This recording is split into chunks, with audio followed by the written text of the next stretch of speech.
Hello friend, स्वागत है आपका अपने चैनल आज क्लास में। जैसे आपको पता है क्रैश कोर्स शुरू हो चुका है और ये क्रैश कोर्स उन बच्चों के लिए काफ़ी महत्वपूर्ण है जिनकी तैयारी किसी कारणवश नहीं हो पाई है। तो ये वीडियो उनके लिए काफ़ी ही महत्वपूर्ण है क्योंकि क्रैश कोर्स के माध्यम से बिल्कुल शुरू से सभी विषयों का यहाँ पे सब्जेक्टिव क्वेश्चन और ऑब्जेक्टिव क्वेश्चन आपको बताया जा रहा है ताकि आपकी तैयारी बहुत ही अच्छी हो पाए और आप 2021 बोर्ड एग्जाम में काफ़ी अच्छे नंबर ला पाएँ।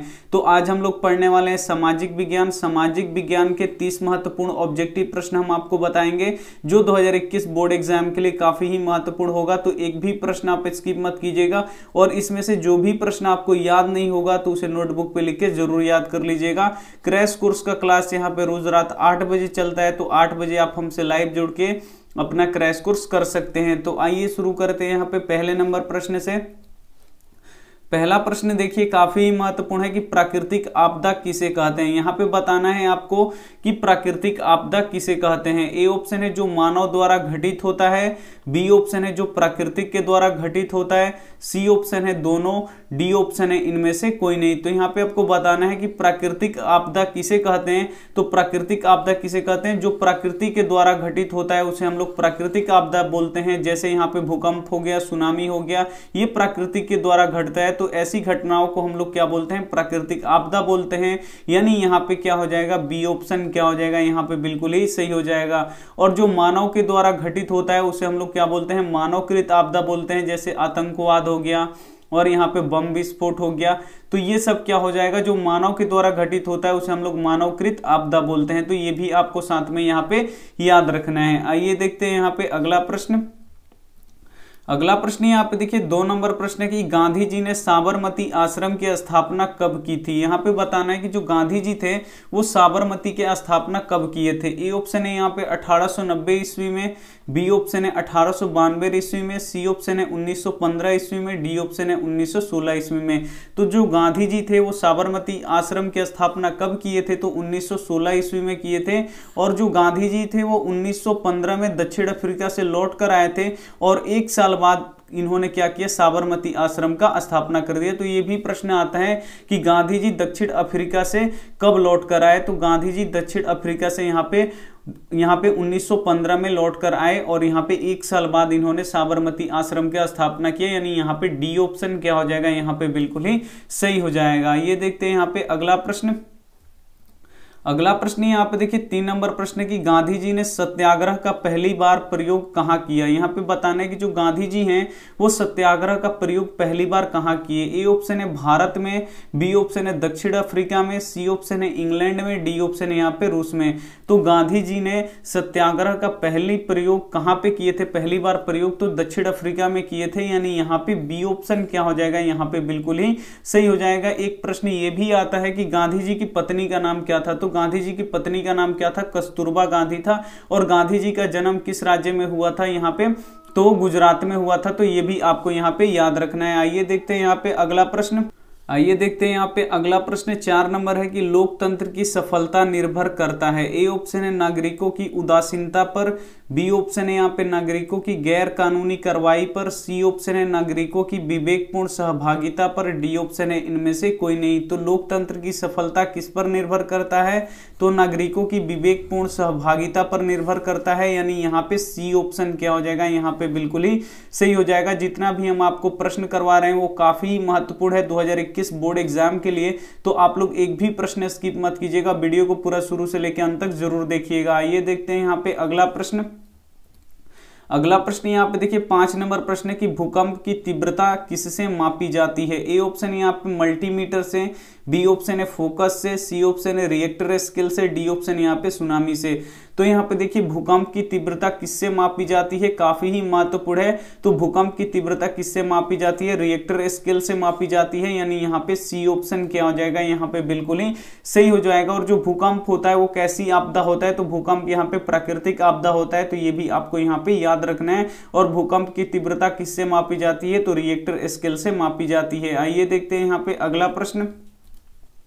अगला प्रश्न है यहाँ पे 6 नंबर, दलित वर्ग एसोसिएशन की स्थापना किसने की थी? ए ऑप्शन है पंडित नेहरू ने, बी ऑप्शन है गांधी जी ने, सी ऑप्शन है अंबेडकर ने, डी ऑप्शन है कोई नहीं। तो यहाँ पे बताना है कि दलित वर्ग एसोसिएशन की स्थापना किसने किया था? तो ये यहाँ पे डॉक्टर भीमराव अंबेडकर जी ने किया था, यानी यहाँ पे सी ऑप्शन क्या हो जाएगा, यहाँ पे बिल्कुल सही हो जाएगा। और जो भारतीय संविधान है वो किसने लिखा था? तो डॉक्टर भीमराव अंबेडकर जी ने ही लिखा था।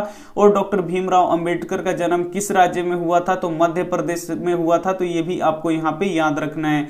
आइए देखते हैं यहाँ पे अगला प्रश्न। अगला प्रश्न यहाँ पे देखिए 7 नंबर प्रश्न है कि सेफ्टी लैंप के आविष्कारक हैं। यहाँ पे आपको बताना है कि सेफ्टी लैंप के आविष्कारक कौन है? ए ऑप्शन है न्यूटन, बी ऑप्शन है जॉन केस, सी ऑप्शन है हेम्फ्री डेवी, डी ऑप्शन है इनमें से कोई नहीं। तो यहाँ पे आपको बताना है कि सेफ्टी लैंप के आविष्कारक कौन है? तो सेफ्टी लैंप के आविष्कारक कौन है? हेम्फ्री डेवी हैं।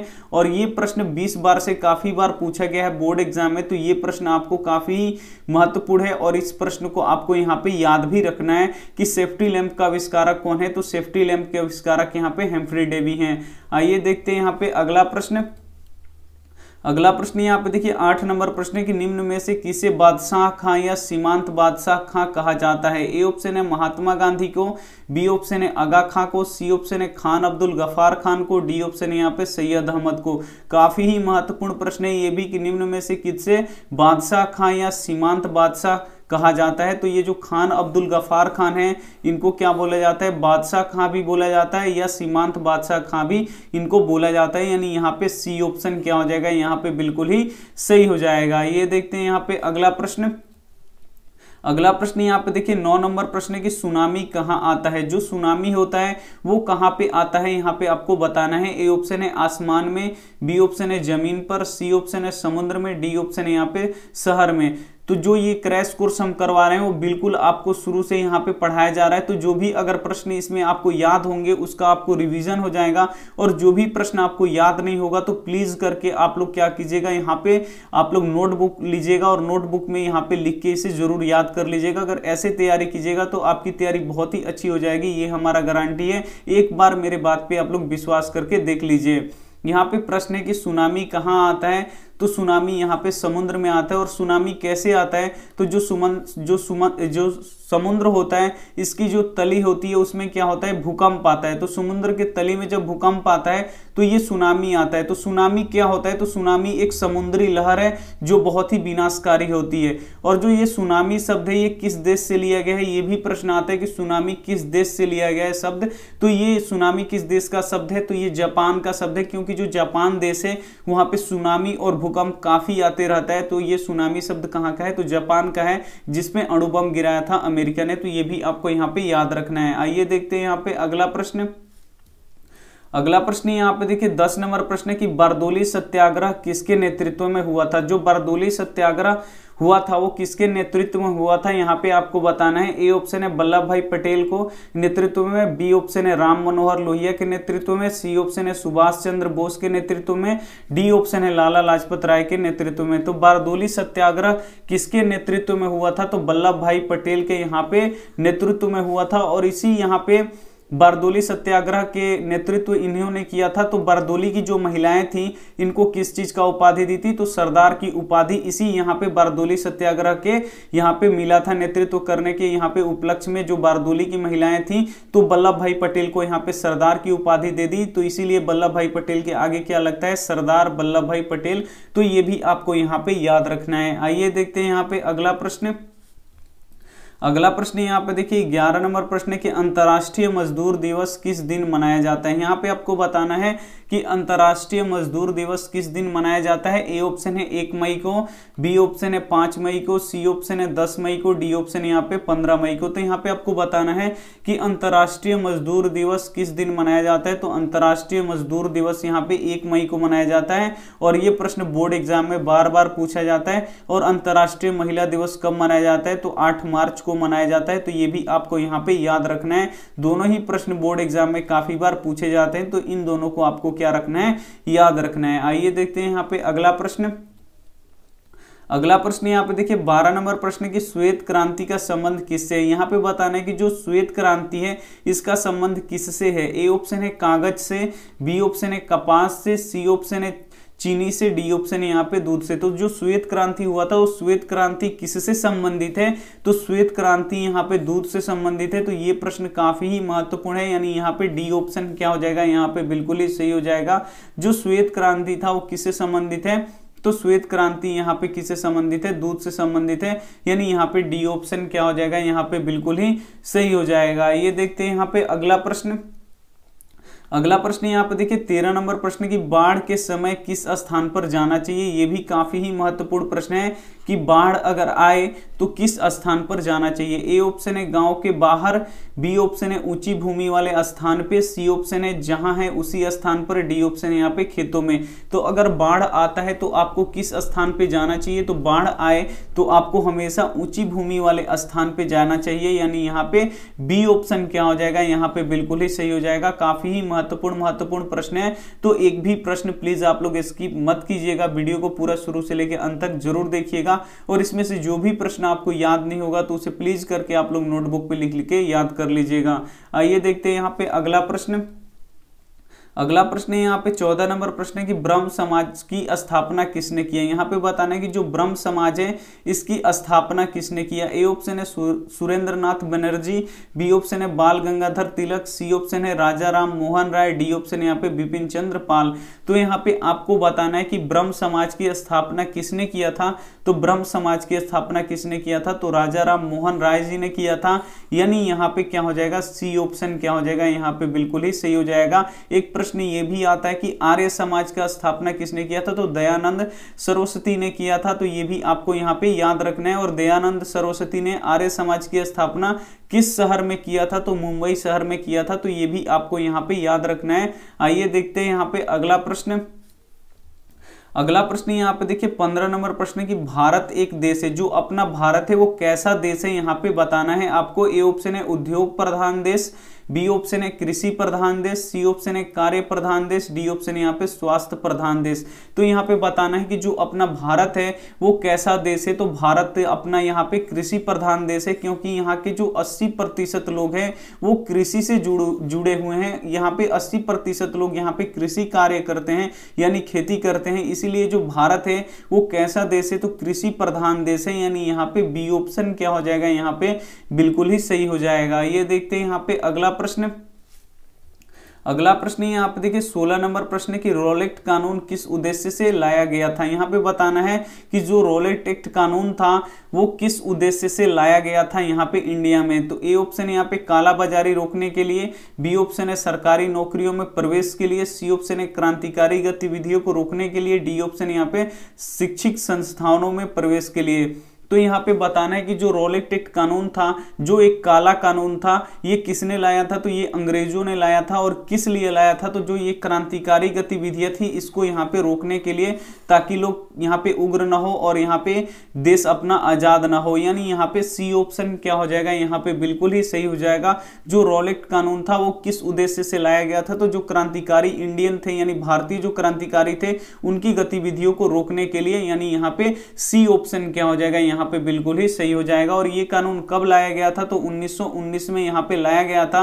तो ये भी प्रश्न पूछता है, तो आपको ये याद रखना है। आइए देखते हैं यहाँ पे अगला प्रश्न। अगला प्रश्न यहाँ पे देखिए 17 नंबर प्रश्न की पूर्ण स्वराज की मांग कांग्रेस के किस अधिवेशन में किया गया। ये प्रश्न काफी ही महत्वपूर्ण है कि पूर्ण स्वराज की मांग कांग्रेस के किस अधिवेशन में किया गया। ए ऑप्शन है लाहौर अधिवेशन, बी ऑप्शन है कराची अधिवेशन, सी ऑप्शन है कलकत्ता अधिवेशन, डी ऑप्शन है यहाँ पे बेलगांव अधिवेशन। तो पूर्ण स्वराज की मांग कांग्रेस के किस अधिवेशन में किया गया, तो लाहौर अधिवेशन में किया गया, यानी यहाँ पे ए ऑप्शन क्या हो जाएगा, यहाँ पे बिल्कुल ही सही हो जाएगा। और ये लाहौर कहाँ है, तो लाहौर पाकिस्तान में है। तो ये भी आपको यहाँ पे याद रखना है। और यहाँ पे आ रहा है कांग्रेस, तो यहाँ पे देखिए कांग्रेस का स्थापना कब हुआ था, तो कांग्रेस का स्थापना 1885 ईस्वी में हुआ था। और किसने किया था, तो ए.ओ. ह्यूम ने किया था। तो ये भी आपको यहाँ पे याद रखना है। आइए देखते हैं यहाँ पे अगला प्रश्न। अगला प्रश्न यहाँ पे देखिए 18 नंबर प्रश्न है कि ग्राम कचहरी का प्रधान कौन होता है। यहाँ पे आपको बताना है कि जो ग्राम कचहरी होता है उसका प्रधान कौन होता है। ए ऑप्शन है पंच, बी ऑप्शन है न्याय मित्र, सी ऑप्शन है सरपंच, डी ऑप्शन है प्रमुख। और ये प्रश्न काफी ही महत्वपूर्ण है आपके लिए कि ग्राम कचहरी का प्रधान कौन होता है। तो ग्राम कचहरी का प्रधान यहाँ पे सरपंच होता है, यानी यहाँ पे बिल्कुल सी ऑप्शन क्या हो जाएगा, यहाँ पे बिल्कुल ही सही हो जाएगा। ये देखते हैं यहाँ पे अगला प्रश्न। अगला प्रश्न यहाँ पे देखिए 19 नंबर प्रश्न है कि भारत के किस राज्य की प्रति व्यक्ति आय अधिक है। यहाँ पे बताने कि भारत का वो कौन सा राज्य है जहां उसकी प्रति व्यक्ति आय क्या है, अधिक है। ए ऑप्शन है पटना, बी ऑप्शन है गोवा, सी ऑप्शन है मुंबई, डी ऑप्शन है यहाँ पे दिल्ली। तो यहाँ पे राज्य की बात किया है तो आपको यहाँ पे राज्य बताना है कि वो कौन सा राज्य है जिसकी प्रति व्यक्ति आय अधिक है। तो यहाँ पे देखिए जो गोवा राज्य है इसकी प्रति व्यक्ति आय क्या है, सबसे अधिक है। भारत की जो गोवा राज्य है इसकी प्रति व्यक्ति आय सबसे अधिक है। और यहाँ पे राज्य शब्द आया है तो यहाँ पे आपको पता होना चाहिए कि भारत के कितने राज्य हैं। अब तो भारत के यहाँ पे 28 राज्य हैं और कितने केंद्र शासित प्रदेश हैं, तो भारत के यहाँ पे 9 केंद्र शासित प्रदेश हैं और यहाँ पे 28 के यहाँ पे राज्य है। तो ये प्रश्न काफी ही महत्वपूर्ण है, आपके बोर्ड एग्जाम के लिए पूछ सकता है कि भारत में कितने केंद्र शासित प्रदेश हैं, तो 9 केंद्र शासित प्रदेश हैं। कितने राज्य हैं, तो 28 राज्य हैं। तो ये भी आपको यहाँ पे याद रखना है। आइए देखते हैं यहाँ पे अगला प्रश्न। अगला प्रश्न यहाँ पे देखिए 20 नंबर प्रश्न है कि निम्न में से किसको प्राथमिक क्षेत्र कहा जाता है। इसमें से आपको बताना है कि किसको प्राथमिक क्षेत्र कहा जाता है। ए ऑप्शन है सेवा क्षेत्र को, बी ऑप्शन है कृषि क्षेत्र को, सी ऑप्शन है औद्योगिक क्षेत्र को, डी ऑप्शन है इनमें से सभी को। तो यहाँ पे देखिए प्राथमिक क्षेत्र किसे कहा जाता है, तो यहाँ पे देखिए जो कृषि क्षेत्र होता है जैसे मत्स्य पालन हो गया, खेती हो गया और यहाँ पे मछली पालन हो गया, ये सब क्या हो गया, ये सब आ जाएगा यहाँ पे कृषि क्षेत्र में, यानी ये आ जाएगा यहाँ पे प्राथमिक क्षेत्र में। सेवा क्षेत्र में क्या आएगा, यानी नौकरी आ जाएगा, बैंकिंग आ जाएगा, ये सभी बीमा आ गया, LIC आ गया, जो इससे कार्य होते हैं वो किस में आता है, यहाँ पे सेवा क्षेत्र होता है। और यहाँ पे जो देखिए जो औद्योगिक क्षेत्र है ये आता है यहाँ पे तृतीय क्षेत्र में। तो इसे भी आप लोग यहाँ पे याद रखिएगा। यानी यहाँ पे पूछा था कि प्राथमिक क्षेत्र कहा जाता है, तो प्राथमिक क्षेत्र किसे कहा जाता है, कृषि क्षेत्र को ही यहाँ पे प्राथमिक क्षेत्र कहा जाता है। आइए देखते हैं यहाँ पे अगला प्रश्न। अगला प्रश्न यहाँ पे देखिए 21 नंबर प्रश्न है कि निम्न में से कौन प्लास्टिक मुद्रा है। इसमें से आपको बताना है कि कौन एक प्लास्टिक मुद्रा है और ये भी प्रश्न काफी ही महत्वपूर्ण है। ए ऑप्शन है चेक, बी ऑप्शन है ड्राफ्ट, सी ऑप्शन है ATM, डी ऑप्शन है इनमें से कोई नहीं। तो यहाँ पे आपको बताना है कि निम्न में से कौन प्लास्टिक मुद्रा है। तो यहाँ पे देखिए जो ATM है ये क्या है, एक प्लास्टिक मुद्रा है, यानी यहाँ पे सी ऑप्शन क्या हो जाएगा, यहाँ पे बिल्कुल सही हो जाएगा। एक प्रश्न ये भी आता है कि ATM का फुल फॉर्म क्या होता है। तो ATM का यहाँ पे फुल फॉर्म क्या होता है, तो ATM का फुल फॉर्म होता है ऑटोमेटिक टेलर मशीन। तो ये आपको यहाँ पे याद रखना है कि ऑटोमेटिक टेलर मशीन होता है और ATM से हम लोग 24 घंटे पैसे जमा भी कर सकते हैं और निकाल भी सकते हैं। तो ये भी आपको यहाँ पे याद रखना है। आइए देखते हैं यहाँ पे अगला प्रश्न। अगला प्रश्न यहाँ पे देखिए 22 नंबर प्रश्न है कि टीपू सुल्तान कहाँ के शासक थे। जो टीपू सुल्तान थे वो कहाँ के शासक थे आपको बताना है। ए ऑप्शन है मैसूर के, बी ऑप्शन है शिमला के, सी ऑप्शन है कश्मीर के, डी ऑप्शन है दिल्ली के। तो टीपू सुल्तान कहाँ के शासक थे आपको बताना है। तो टीपू सुल्तान यहाँ पे मैसूर के शासक थे, यानी यहाँ पे ए ऑप्शन क्या हो जाएगा, यहाँ पे बिल्कुल ही सही हो जाएगा। ये देखते हैं यहाँ पे अगला प्रश्न। अगला प्रश्न यहाँ पे देखिए 23 नंबर प्रश्न है कि वेदों की ओर लौटो का नारा किसने दिया था। ए ऑप्शन यहाँ पे रामकृष्ण परमहंस, बी ऑप्शन यहाँ पे स्वामी विवेकानंद, सी ऑप्शन यहाँ पे स्वामी दयानंद सरस्वती, डी ऑप्शन यहाँ पे मोहन राय। तो यहाँ पे आपको बताना है कि वेदों की ओर लौटो का नारा किसने दिया था। तो वेदों की ओर लौटो का नारा किसने दिया था, तो स्वामी दयानंद ने दिया था। स्वामी दयानंद सरस्वती इनका पूरा नाम है, यानी यहाँ पे सी ऑप्शन क्या हो जाएगा, यहाँ पे बिल्कुल सी हो जाएगा। और इनका जन्म कहाँ पे हुआ था, तो गुजरात के टंकारा ग्राम में हुआ था। और ये जो स्वामी दयानंद थे ये मूर्ति पूजा के विरोधी थे, यानी ये मूर्ति पूजा को नहीं मानते थे। तो ये भी आपको यहाँ पे याद रखना है। आइए देखते हैं यहाँ पे अगला प्रश्न। अगला प्रश्न यहाँ पे देखिए 24 नंबर प्रश्न है कि निम्न में से किसे लोकतंत्र का प्राण माना जाता है। इसमें आपको बताना है कि किसे लोकतंत्र का प्राण माना जाता है। ए ऑप्शन है सरकार को, बी ऑप्शन है न्यायपालिका को, सी ऑप्शन है संविधान को, डी ऑप्शन यहाँ पे राजनीतिक दल को। तो यहाँ पे आपको बताना है कि किसे लोकतंत्र का प्राण माना जाता है। तो जो भारतीय संविधान है जिससे हमारा देश चलता है तो वो क्या है यहाँ पे भारतीय, यहाँ पे लोकतंत्र का ये क्या है यहाँ पे प्राण है, यानी यहाँ पे सी ऑप्शन क्या हो जाएगा यहाँ पे बिल्कुल ही सही हो जाएगा। और जो संविधान था उसको लिखने में कितना समय लगा, तो 2 वर्ष 11 महीना 18 दिन लगा। और किसने लिखा, तो बाबा साहेब भीमराव अंबेडकर ने लिखा। तो ये भी आपको यहाँ पे याद रखना है। आइए देखते हैं यहाँ पे अगला प्रश्न। अगला प्रश्न यहाँ पे देखिए 25 नंबर प्रश्न है कि राजस्व दल के यहाँ पे अध्यक्ष कौन थे। यहाँ पे बताना है कि जो राजस्व दल था उसके अध्यक्ष कौन थे। ए ऑप्शन है मदन मोहन मालवीय, बी ऑप्शन है चित्तरंजन दास, सी ऑप्शन है जवाहरलाल नेहरू, डी ऑप्शन है यहाँ पे मोतीलाल नेहरू। 25 नंबर प्रश्न काफी महत्वपूर्ण है। यहाँ पे होगा यहाँ पे यहाँ पे स्वराज दल होगा। यहाँ पे देखिए स्वराज दल के अध्यक्ष कौन थे, यहाँ पे आपको बताना है। तो स्वराज दल के अध्यक्ष कौन थे, यहाँ पे मोतीलाल नेहरू थे, यानी यहाँ पे डी ऑप्शन क्या हो जाएगा यहाँ पे बिल्कुल ही सही हो जाएगा। यहाँ पे स्वराज दल होगा। स्वराज दल के अध्यक्ष कौन थे, तो मोतीलाल नेहरू थे, यानी यहाँ पे डी ऑप्शन क्या हो जाएगा यहाँ पे बिल्कुल ही सही हो जाएगा। और जो मोतीलाल नेहरू थे वो कौन थे, तो जो यहाँ पे जो जवाहरलाल नेहरू है इनके ये पिताजी थे मोतीलाल नेहरू जी। तो ये आपको यहाँ पे याद रखना है। ये देखते हैं यहाँ पे अगला प्रश्न। अगला प्रश्न यहाँ पे देखिए 26 नंबर प्रश्न है कि संजय गांधी जैविक उद्यान किस नगर में स्थित है। जो संजय गांधी जैविक उद्यान है वो किस नगर में स्थित है आपको बताना है। ए ऑप्शन है राजगीर में, बी ऑप्शन है बोध गया में, सी ऑप्शन है पटना में, डी ऑप्शन है यहाँ पे बिहार शरीफ में। तो यहाँ पे आपको बताना है कि संजय गांधी जैविक उद्यान किस नगर में स्थित है। तो संजय गांधी जैविक उद्यान यहाँ पे पटना में स्थित है। और पटना का पुराना नाम क्या है, तो पाटलिपुत्र है। तो ये भी आपको यहाँ पे याद रखना है। और पटना किस नदी के किनारे बसा है, तो गंगा नदी के किनारे बसा है। तो ये भी आपको यहाँ पे याद रखना है। ये देखते हैं यहाँ पे अगला प्रश्न। अगला प्रश्न यहाँ पे देखिए 27 नंबर प्रश्न है कि वार एंड पीस के लेखक कौन है। यहाँ पे आपको बताना है कि वार एंड पीस के लेखक कौन है। ए ऑप्शन है कार्ल मार्क्स, बी ऑप्शन है लियो टोल्स्टॉय, सी ऑप्शन है एंजल्स, डी ऑप्शन है यहाँ पे न्यूटन। तो वार एंड पीस पुस्तक के लेखक कौन है, तो लियो टोल्स्टॉय है, यानी यहाँ पे बी ऑप्शन क्या हो जाएगा यहाँ पे बिल्कुल ही सही हो जाएगा। ये देखते हैं यहाँ पे अगला प्रश्न। अगला प्रश्न यहाँ पे देखिए 28 नंबर प्रश्न है कि भारतीय राष्ट्रीय कांग्रेस के पहले अध्यक्ष कौन थे। यहाँ पे बताना है कि भारतीय राष्ट्रीय कांग्रेस के पहले अध्यक्ष कौन थे। ए ऑप्शन है राम मनोहर लोहिया, बी ऑप्शन है सुभाष चंद्र बोस, सी ऑप्शन है लाला लाजपत राय, यहाँ पे देखिए डी ऑप्शन है व्योमेश चंद्र बनर्जी। तो यहाँ पे देखिए भारतीय राष्ट्रीय कांग्रेस के पहले अध्यक्ष कौन थे, तो व्योमेश चंद्र बनर्जी थे, यानी यहाँ पे डी ऑप्शन क्या हो जाएगा यहाँ पे बिल्कुल ही सही हो जाएगा। जो भारतीय राष्ट्रीय कांग्रेस था उसका पहले अध्यक्ष कौन थे, तो व्योमेश चंद्र बनर्जी थे, यानी यहाँ पे डी ऑप्शन क्या हो जाएगा बिल्कुल सही हो जाएगा। ये देखते हैं यहाँ पे अगला प्रश्न 29 नंबर प्रश्न है कि सांप्रदायिक राजनीति आधारित होती है। जो सांप्रदायिक राजनीति होती है वो किस पे आधारित होती है। ए ऑप्शन है धर्म पर, बी ऑप्शन है जाति पर, सी ऑप्शन है क्षेत्र पर, डी ऑप्शन है यहाँ पे चरित्र पर। तो सांप्रदायिक राजनीति किस पे आधारित होती है आपको यहाँ पे बताना है। तो सांप्रदायिक राजनीति हमेशा धर्म पर आधारित होती है, यानी यहाँ पे ए ऑप्शन क्या हो जाएगा यहाँ पे बिल्कुल ही सही हो जाएगा। सांप्रदायिक राजनीति में क्या होता है, एक धर्म को दूसरे धर्म से लड़ाया जाता है, उसके बाद उस पर राज किया जाता है, यही होता है यहाँ पे सांप्रदायिक राजनीति। यानी जब भी पूछे आपसे कि सांप्रदायिक राजनीति किस पे आधारित होती है, तो यहाँ पे हमेशा धर्म की बात किया जाएगा। यहाँ पे विकास का कुछ भी बात नहीं किया जाएगा, हमेशा यहाँ पे धर्म का बात किया जाएगा। तो सांप्रदायिक राजनीति किस पे आधारित होती है, तो धर्म पे आधारित होती है। आइए देखते हैं यहाँ पे अगला प्रश्न। अगला प्रश्न यहाँ पे देखिए 30 नंबर प्रश्न है कि महात्मा गांधी अपना राजनीतिक गुरु किसे मानते हैं। जो महात्मा गांधी हैं वो अपना राजनीतिक गुरु किसे मानते हैं। ए ऑप्शन है बाल गंगाधर तिलक को, बी ऑप्शन है गोपाल कृष्ण गोखले को, सी ऑप्शन है लाला लाजपत राय को, डी ऑप्शन यहाँ पे सुरेंद्रनाथ बनर्जी को। तो यहाँ पे महात्मा गांधी अपना राजनीतिक गुरु किसे मानते हैं, तो महात्मा गांधी अपने राजनीतिक गुरु किसे मानते हैं, गोपाल कृष्ण गोखले जी को मानते हैं, यानी यहाँ पे बी ऑप्शन क्या हो जाएगा यहाँ पे बिल्कुल ही सही हो जाएगा। ये थे हमारे 30 महत्वपूर्ण।